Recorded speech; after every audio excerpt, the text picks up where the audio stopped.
Greeks laid the foundation for a lot of our philosophical concepts that we still have today. Well, and so it is then that we have a great glimpse into just how complicated the right. It's not a simple thing at all. It goes back for generations and centuries, and it's all interwoven. Unfortunately, in the early 20th century, a lot of this mysticism, a lot of this occultism, there are even people around Hitler who connected to the Order of the Golden Dawn, which was Aleister Crowley, the infamous British occultist. And by the way, let me sidetrack for a half minute here. Let's talk about occultism, okay? Today it has because we all need to be working on the same page, right, Ian? Yep. Today, when you talk about the occult, it has a very negative connotation because most people, mostly through the church, have been taught that occultism is just, one step away from Satanism, and therefore it's evil and of the devil and, anti-Christian, anti-all light and goodness. Actually, the word occult comes from occultum, which is a Latin word, which simply means hidden, okay? Hidden away, secret. And the reason it got such a bad connotation was that back during the time of the Middle Ages, when the Roman Church ruled everything, they didn't want any secrets.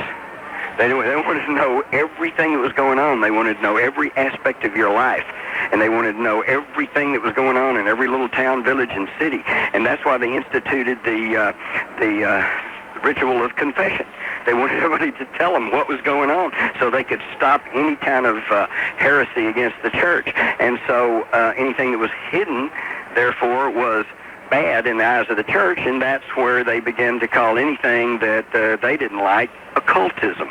And yet, even still, we'll take a break here. When we come back, we'll explore this thought of just what was also being hidden from the German people. How much did the average German know about the roots of Nazism growing out of the occult?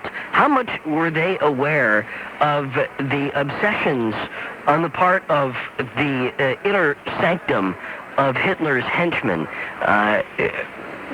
Did they know about Hitler's real obsession with reliquary? And what about the Spear of Destiny? Did it really exist? Was there a Spear of Destiny? Was it captured by the earliest of the Nazi invasions? And did it work? Where is it today when we come back, when we pick this up with Jim Mars? Nazism is often questioned when one considers that almost out of obscurity, in a brief period of time, Adolf Hitler not only takes over a country, but also virtually an entire continent.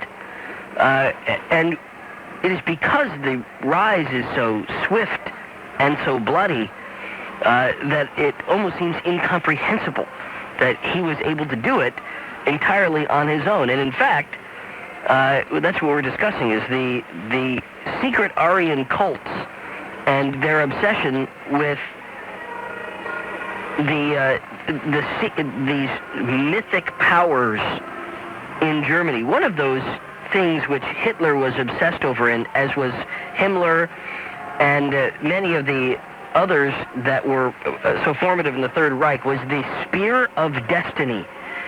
Jim Mars, author of Rule by Secrecy. Let's talk about that a little bit, because there seems to be some dispute as to whether or not the Spear of Destiny really existed and whether or not they really did get their hands on it. What do you know about this? Well, it certainly does exist now, because as I understand it, it can still be viewed, and it's still on display at the Habsburg Museum I believe it's in Vienna. And that would make sense. Yeah. Now, basically the story of the Spear of Longinus goes like this. Longinus was reportedly, and there's been several names, but it's the same story. And the most prevalent name is Longinus. Longinus was a Roman soldier who, in the biblical account of the crucifixion, of course, and by tradition, drove his spear into the side of Jesus while he was hanging on the cross. Now, this was not done to be vengeful or to be hurtful. It was done as a mercy. He thought that he would stop his agony and not prolong the suffering that he was having there. And then, of course, according to the legend, Christ's blood spilled onto the lance, and it became the Holy Lance. And the spearhead itself was preserved and was carried through the Roman Empire. And when Christianity, of course, was accepted in the Roman Empire, it was proclaimed a holy relic. Prior to World War II, just as Steven Spielberg showed us, in the Indiana Jones movies, the Nazis really did, apparently, go all around the world, South, Central America. They went into Africa. They went into southern France. They went into even the Himalayas, reportedly, looking for holy relics and looking for things, looking for these occult symbols and for holy symbols that to give them power, or to at least keep that power out of the hands of their enemy. And to make them invincible. Right, because according to the legend, whoever possesses the Holy Lance, the Spear of Longinus, can indeed have incredible power, and they can have this power to use for good, or they can have this power to use for evil. And of course, most everybody believes that Hitler used it for evil. Now, and he did get possession of it, and he took it to Berlin, and he hid it away. And through most of the war, he had the Spear of Longinus. Now, here's what's fascinating. When he retired to the bunker there shortly before his death, and as the Allies, both the Russians from the east and the British and the Americans from the west, began to press into Germany, some of his henchmen, including Julius Streicher and Willy Liebel, among others, they took the spear and they buried it under the fortress at Nuremberg, which of course had been the holy Mecca to the Nazis. That's where they had held all their big rallies during the 30s and everything. So they hid it away. And on the very day that it was discovered and recovered, and in other words, taken out of the possession of Hitler and the Nazis, was the very day that he shot himself, apparently, and died in the bunker there in Berlin. Isn't that fascinating? Isn't it fascinating too that the one thing that he wanted more than anything was that the spear of destiny, that one notorious spear, right. And in a way, how even with other aspects of occultism, that Hitler was hoisted on his own petard. We'll get back to this coming up after the top of the hour. And let's go ahead and open up all the phones from this point on, because there's so many people that want to get through, so many questions that have been asked already. And from this point on, we'll flesh out the rise of Nazism and the secret Aryan cults. What was the dark force really behind Hitler, other than hatred? When we come back on Coast to Coast, can be attributed in part to the awareness that was being raised by these early Nazi believers in their own mythology, and as they began to draw people in with these myths, these marvelous stories that weren't even, in some cases, more than 20 or 30 years old, that had been created by some of their heroes that had helped explain the questions of their destiny. And in as much as we understand that Adolf Hitler was somewhat of a dabbler in this, the true believers were those men that were all around him. And we bring back Jim Mars to start taking some questions as we discuss the relationship between Nazi occultism and the Nazi terror that was soon to strike all over Europe and eventually the world. And thank you, Jim, again for spending as much time as you have on this subject. Clearly, this is what you promised last hour, a lifelong obsession. Let's talk about some of the other people, though. Then, if Hitler is somewhat of a dilettante on this, we're finding other members of the early Nazi party, and then those that are in Hitler's inner circle, they were priests of this new religion, were they not? Absolutely. Heinrich Himmler, of course, the head of the dreaded SS, was big into that. Had built a whole castle in the spirit and in the likeness of the castles of the Teutonic Knights. Was big into the runes and the Wotan, that Nordic mythology. There was something there, though. I mean, these people weren't clowning around. They really felt like that they were getting there. It's just like Dietrich Eckert, when he said that he had put Hitler in touch with the powers, with the secret powers. Rudolf Hess, of course, who made the very strange single flight, lone flight to England. I believe that was in 42, and apparently was trying to conclude some sort of separate peace between Germany and England, because actually Hitler really kind of looked on England as some country that should have been his partner. More so certainly than the Russians. But Hess told other Nazis that he had been instructed by higher powers to go do that. And of course he was quickly repudiated by Hitler, and who said he was just a madman, and they pretty well ended that. Of course, this was at about the same time that Hitler was repudiating at least publicly. You asked the rhetorical question before we went on the break as to how many of the people in the German population really knew about all of this occultism that was going on within the higher-ranking Nazis, and according to my study, not very many. Right. It's kind of like during the Ronald Reagan years, we were told what a great Christian man he was, and then we come to find out that he really didn't go to church much. In fact, he and Nancy were consulting with astrologers. So, it's a similar type thing. They, for instance, we, of course, now know that Hitler had an ongoing affair with the Eva Braun, and that, in fact, he married her just hours before they died in apparent mutual suicide pact. Right. And nobody much knew about her. They didn't know she was there. She was not in the limelight. Nobody even whispered about at the highest levels. And that's part of that myth, too, which he was always creating for himself, and he knew that it would have made him appear too human if he had a wife, that like anybody else. Let me throw something else. I think he tried to portray himself as a new Messiah. Yeah, and that's really, again, I think this is one of those evil aspects of it to me, and it's where the evil of the Nazi propaganda always goes to, which is making Hitler into this messianic figure, and the completely self-conscious borrowing of mainline Christian symbols and terminology, giving the impression, as you describe it, to the average German people that these are just, these aren't occultists, these aren't evil people, these people are just like you. And the German artwork, and they would have the traditional symbol of the dove coming down from heaven, coming down toward the Aryan specimens that were pictured in the in their uniforms, and in so many ways, Hitler using terms like apostles and taking the sort of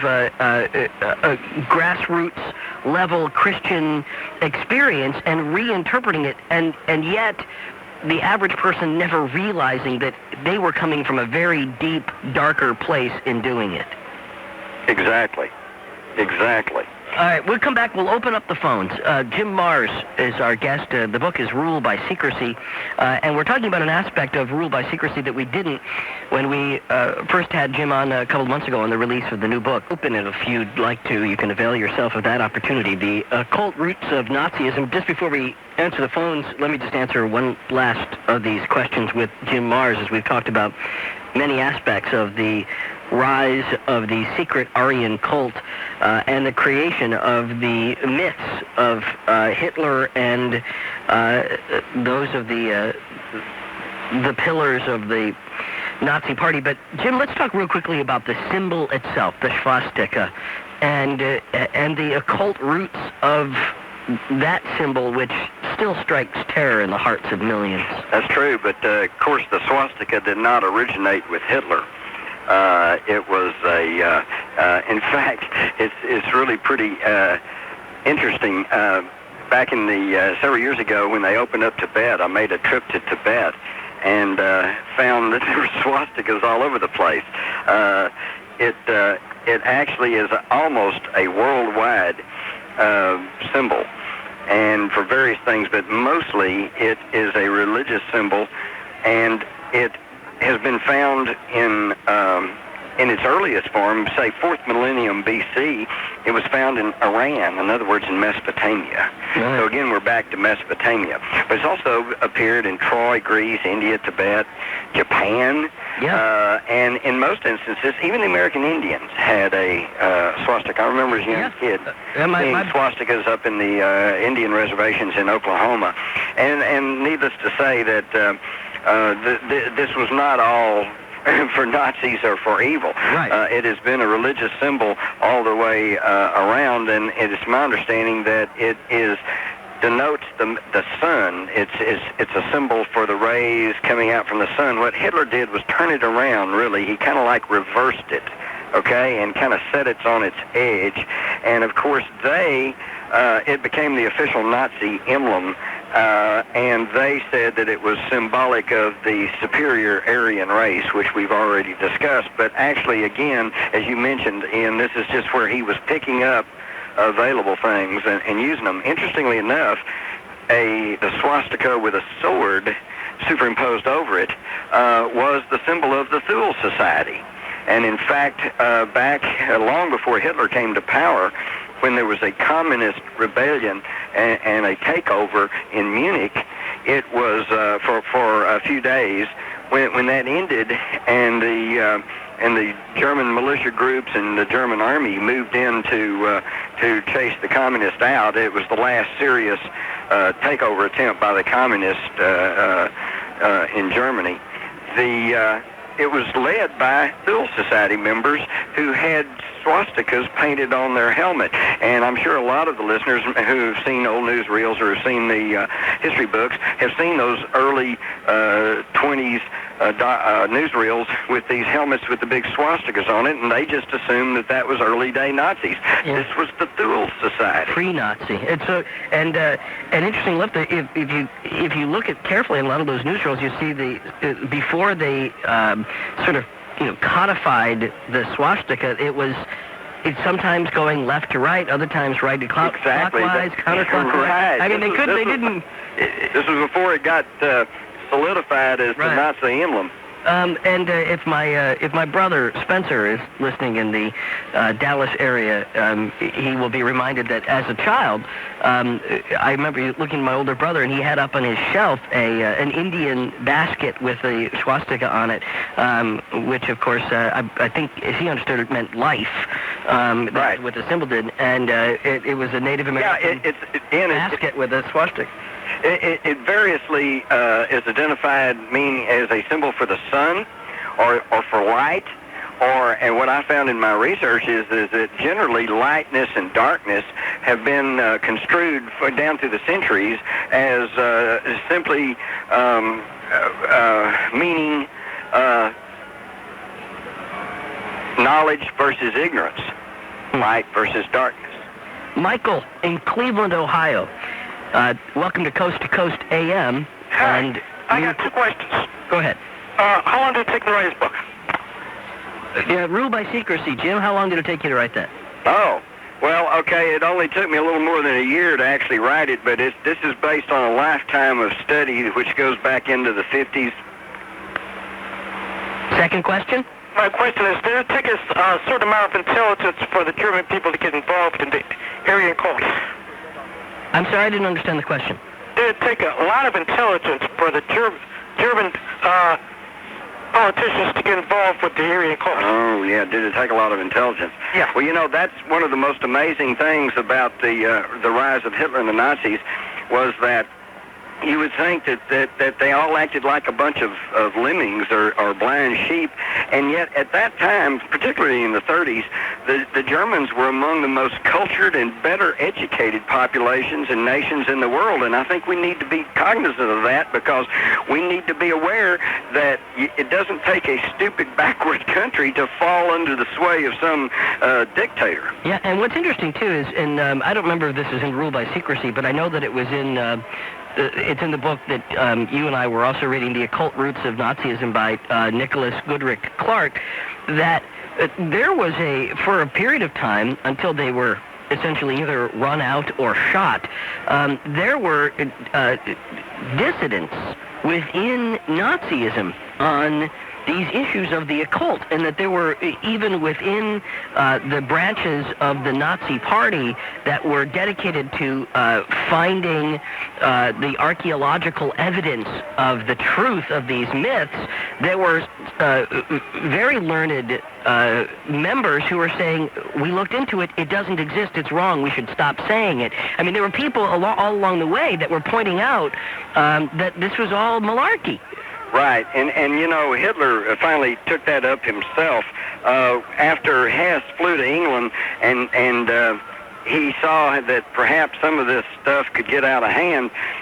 He outlawed the public practice of astrology and palm reading, teeth reading, and seances, and as well as any Freemason lodge-like organizations. In fact, that even included the very organizations that had put him into power, namely the Theosophical Society and the Oriental Templars, the Order of the Golden Dawn, and of course Rudolf Steiner's Anthroposophical Society, which of course had provided all this mystical foundation for the idea that the Aryans were the superiors, to the Untermensch, or the subhumans. And a lot of people have taken that then, and because that was made public, obviously, and they said, well, see, Hitler didn't believe in any of that stuff. But that's not really true. What he was doing, in fact, it's interesting. It's the same thing that happened after the French Revolution, which by most accounts was originated and fomented by the Illuminati, Illuminized Freemasons. And once the Reign of Terror came along, and they outlawed Freemasonry because they knew how powerful these secret societies can be, and they didn't want them turning on the dictators. Brian in Spokane, Washington, for Jim Mars. Brian? Good morning, Ian and Jim. Jim, I'm about on page 390 of your book, Rule by Secrecy. Isn't it fun? Heck of a read. Yeah. Right now, I'm looking at my copy of The Spirit Destiny by Trevor Evanscroft, and I'm wondering, I'd like to hear your comments as to whether General Patton knew what the Spira Longinus meant, and therefore took care to make it a priority to seize it, insofar as how he felt that one item played in history. Interesting. That's a good question. Of course, we all know that Patton was a big believer in the supernatural, and felt like that he had past lives and was into reincarnation and a lot of things like that. There's also a great controversy about his death. It was reported that he was in this minor automobile accident, and then he went to a military hospital, and the next thing you know, well, he died. And in fact, I think there's been a movie made that basically tries to say that he may have been murdered. And that's not unusual in the high-powered, high-level world of politics. I think that it's entirely possible that he was trying to push hard to get to Vienna, because he was pushing through through southern Germany. I heard that. But he was ordered. He was ordered. One of my uncles, as a matter of fact, was an forward artillery observer, and told me when I was a kid that he was driving his Jeep in the outskirts of Berlin, but they were stopped, and they were ordered to pull back 100 miles and then just sit there until the Russians came to them. And nobody could ever understand that, but of course you have to understand that was part of the secret agreements made at Yalta, where they carved up everything. Well, we'll come back to, and I know that as to the spear itself, that is entirely plausible, but let me get to several of the other callers who are hanging on coast to coast, listening intently to Jim Mars, author of... Yes, my question concerns Hitler, first let me say that he's a savage of a beast, typical of a strong, castrated beast of a veterinarian who would castrate the human race. My question, though, has to do with the ongoing earlier statement, indirectly related. I'm on the Christian side. We don't know that much about Orthodox Judaism, but we are profound about the literal and spiritual knowledge which gives us a command over, with, and above in the kingdom of army of God. Might I get just a tidbit orthodox by stating that Christ said, upon this rock I build my church, upon love I build my church. This is the kingdom of God. This is the kingdom of the earth. This is the kingdom that shall pursue.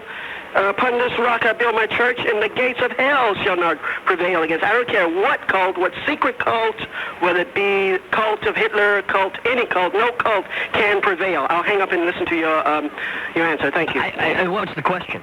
The question is concerning secrecy. Okay. Thank you, Ed. Concerning secrecy. Well, first, let me say that I think it's fair to say that Hitler and his Nazis built their whole philosophy on hate. So obviously that goes totally contrary to the Christ who preached love, and you can see which one came out on top in that particular struggle. And now, as far as secrecy goes, if we're going to prevent another Holocaust of Nazism or fascism, of people being divided and people using hate to fight with each other and to destroy each other, we have to end all this secrecy. That's why we're here tonight. That's why Ian and I are talking and discussing about the occult roots of Hitler and the Nazis. We have to understand these secret societies, and we have to understand the philosophies that are at play, or we're going to wind up being sucked into something like this all over again. That's a great point. And in fact, would you agree, Ian? Oh, totally. And in fact, I think it's part of our human nature, and everybody has their breaking point on something like this. But, you know, part of what's so interesting about what you referred to, the duality between hate and love in Nazi Germany, is although certainly their message toward others was one of hatred, the message to their people was one of ultimate love. Absolutely. That you love yourself, you love your country, love your history, love everything about you is to be loved. And that idealized version of themselves where they had no blemishes, where they were these gods waiting to be restored to their place of the throne of the world. Mm-hmm. That's just this ultimate self-love, which they were, corrupting for the people. You know, Ian, you may have hit upon the real stumbling block, the thing that really turned the National Socialist experiment into something banal and totally evil, and that was the fact that they could not export their philosophy. It was all, a great point. It all got tied to Germany and the fatherland and all like that. And for example, when they moved eastward into Russia, there were millions of Russians who were totally fed up with the communist system, and they greeted the German invaders basically as liberators. They were glad to see them. And yet, what did the Germans do? Did they go in and say, okay, now you're part of the greater German Reich, everything's going to be okay now? No, they went in and said, you are subhumans, and right behind the frontline soldiers came the SS Einsatzgruppen squads. Right. And they would round up any communist sympathizer, anybody that was an intellectual, any Jews, anybody, and they'd shoot them, transport them off, and it didn't take very long at all before the Russians were beginning to form their own resistance groups and partisan groups, which, of course, were already forming in France and in other countries. And so, you may have hit on it right there. They simply could not export their own little version, but yet, you're right. When it was within Germany, early on, Hitler really, of course, it was based on war production, but he got the economy moving. He built the autobahns, the world's first big superhighways. Do you realize he was the first to initiate pollution controls in the factories there in Germany? There was a lot of positive things that were going on there early on, but it all got sucked into that black hole of hatred and war. Chris in Manitoba on Coast to Coast AM for Jim Mars, Rule by Secrecy. Chris? Good morning, guys. Good morning. Morning. Hey, great show. Hello, Jim. Nice to talk to you. 3 questions here. Do you have a website I can get a hold of you? There is a jimmars.com. Oh, jimmars.com. Okay, see, I'm just new to this. It's pretty rudimentary, and I can't guarantee. I'm really tied up. I can't guarantee I'll be right back with you, but no, I'll say in a couple of days or so, eh? There you go. Okay, well, I got 2 quick questions here. It sounds pretty anthropological. Excuse me, mouthful of glass and marbles there, but Anthropological. Eh? Anthropological? Yeah, that's it. You got it. Thanks. I have trouble with that one, too. Okay, say that fast 90 times. Yeah, really. Okay. Now, the first question is the blood of the flag ceremony. That had a big deal to do with the occult, their occult roots. Great question. Yeah, that's a good question. And you know what? I don't believe it really had that much to do with the occult aspects, although, of course, that lent honor to it. What the Blutfahnen, or the blood flag, there was no honor to that. Couldn't have added no honor. Yeah. Hold on, Chris. Dishonor, I would say. Okay, my second question is... hold on, Chris. Let's explain that for people that don't know. Let me explain real fast. The blood flag was the flag that they carried in the ill-fated puts in the early 20s there in Munich, and when they were stopped by Army troops and gunfire broke out, and there were several 7 or 8 of the Nazis that were killed, including, of course, Horse Vessel, which their great anthem came from. Oh, yeah, Horse Vessel. So what they did was they still had that flag, and it became an icon of the early Nazi struggle, and so every time some new unit or some new Hitler youth group or whatever, they would have this blood flag ceremony where Hitler or somebody would touch the flag to their flag. And so, again, it was a symbolic thing drawing that all the German people all together. Consecration. A consecration, exactly. Great ugly stuff, eh? Yeah, and what was your last question? Okay, my last question is, dealing with all the occult roots and Nostradamus, Tiny Nostradamus, and the anti-bad guy here, why give credence to this man's name anymore when it's an acronym in reverse? It's Lie Relta. I mean, 6 million people out there could say Relta, Relta, Relta, and bang, there's a spell for you, Hitler, baby. So take that to the bank, everybody in America, because I'm looking at a postcard I got sent from the United States of America, and it's a great chilling thing to look at, the great war monuments that you have and all the young soldiers that died. You fought all the way, Johnny Reb. I mean, nobody would have this freedom we have today. There is freedom. But let me tell you this, Mr. Relta, coming to get you. Coming to get you. Well, thank you, Chris. Let's have Jim address the cogent part of that comment. Well, I think I missed some of that. Can you paraphrase that for me, Ian? You know what? Let's address the Nostradamus of it, because that does, again, tie into the occult aspect. That's true. That's true. Of course, hopefully everybody, I'm sure most everybody listening at least knows who Nostradamus was. He was a doctor, a physician that lived back in the 1500s, early 1500s, and was well regarded in his time, but he really became famous after his death because he had written a book called Centuries, and he had all these little rhymes that apparently predicted the future.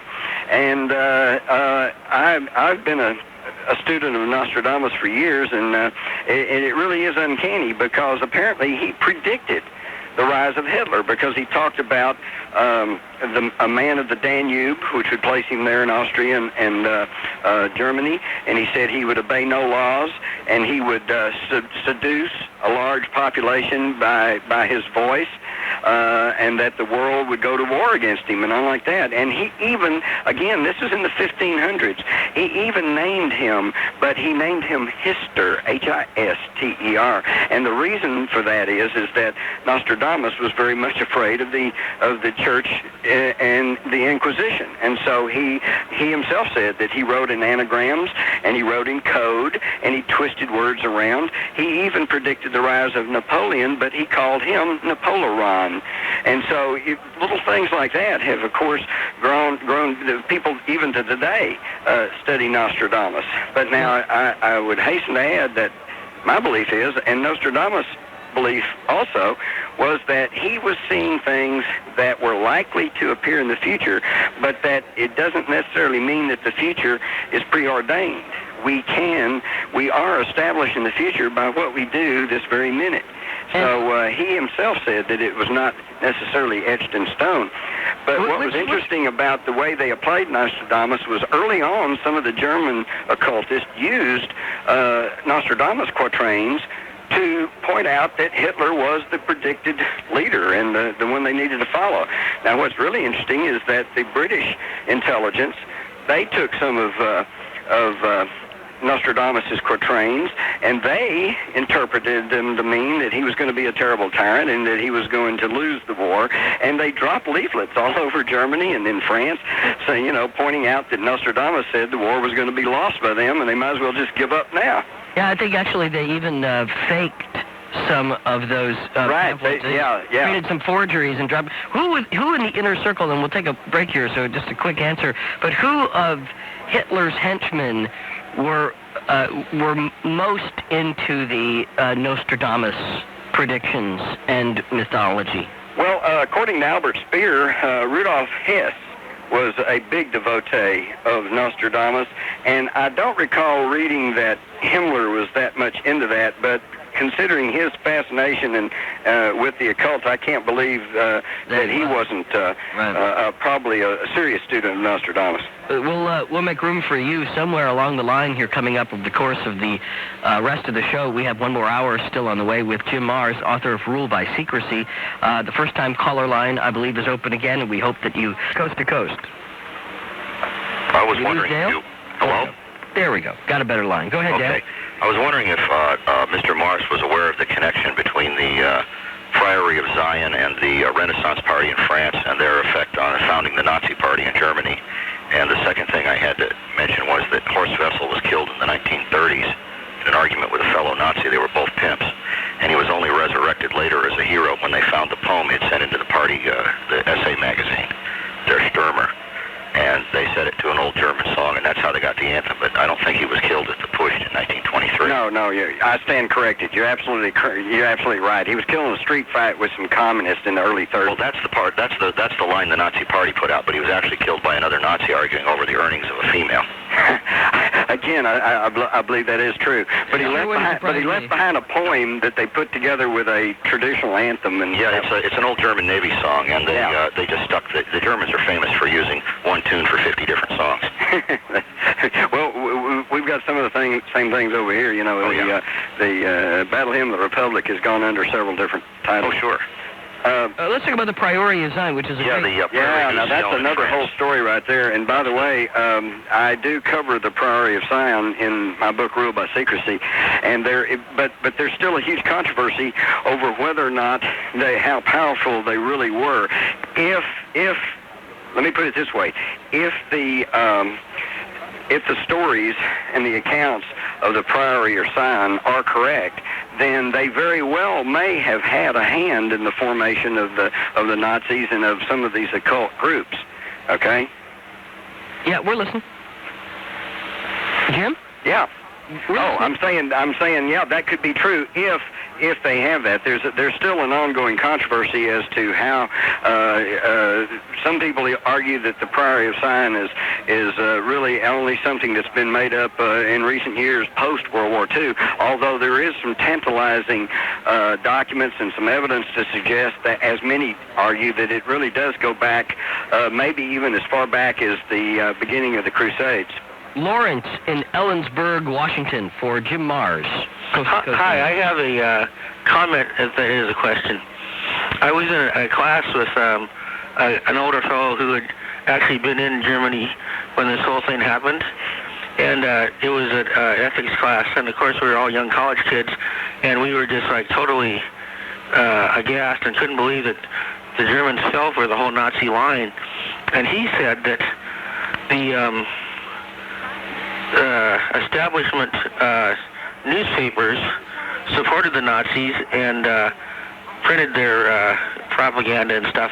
And he brought in some newspapers from the time, and they had these like really bizarre articles about how you could look at a Jew's head and tell that they were closely related to Neanderthals and this kind of thing.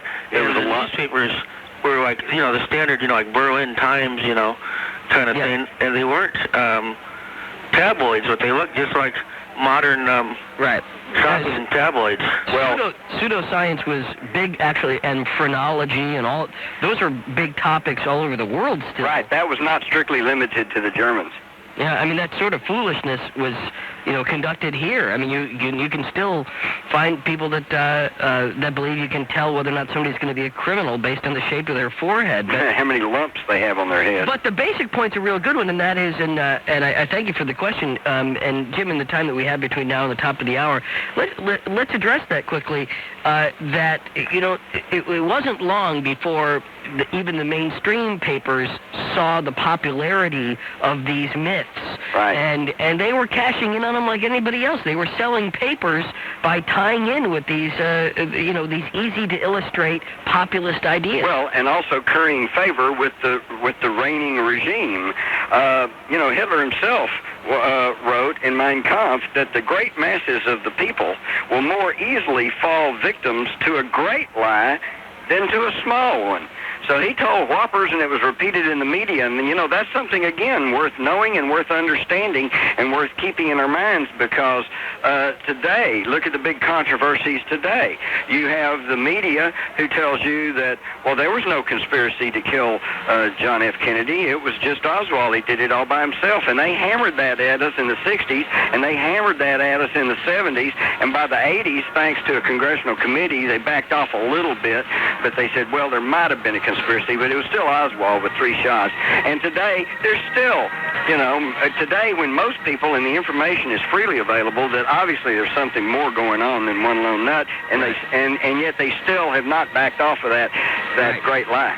We'll come back for more with Jim Mars, our last hour next on Coast of Eastern Civilization as well. But in tracing the history of secret societies, Jim Mars weaves that thread through Nazi Germany as well. We've been exploring it for the last couple of hours on Coast to Coast AM. The rise of Nazi occultism and secret societies in the formation of the Third Reich.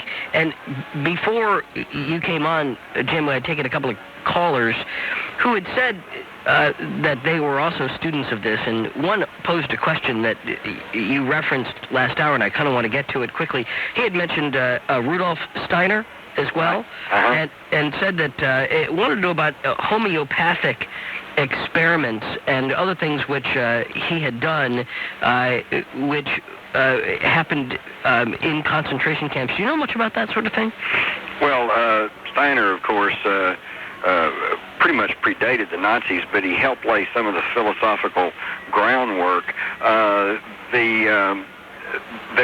is some known about that. Some of that stuff's still secret because under Operation Paperclip, we brought some of those Nazis over here to this country and put them to work working on mind control and various other things back in the 50s and early 60s.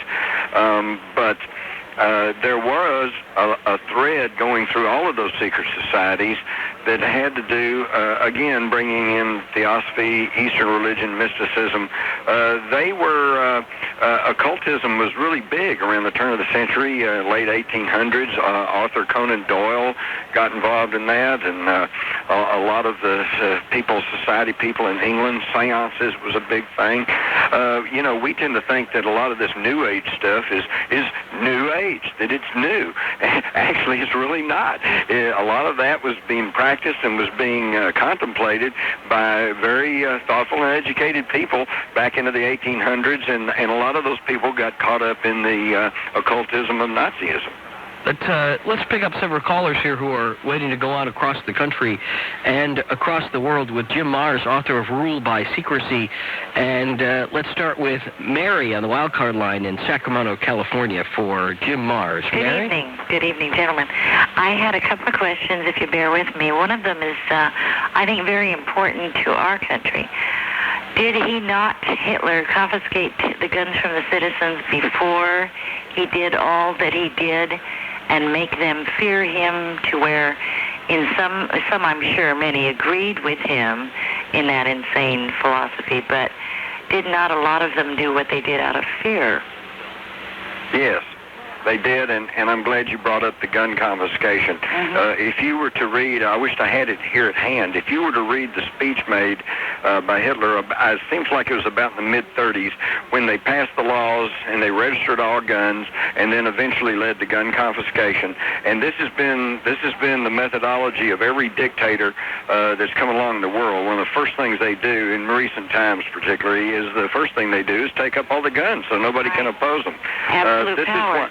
This is exactly why our founders of this country put the Second Amendment. The First Amendment's free speech. The Second Amendment was the right to bear arms, because if we ever give up our guns, we're dead ducks. We're not equal, are we? We're not equal, no. That's it. The other thing was, did he not also kill, I think, more Christians than he did even Jews?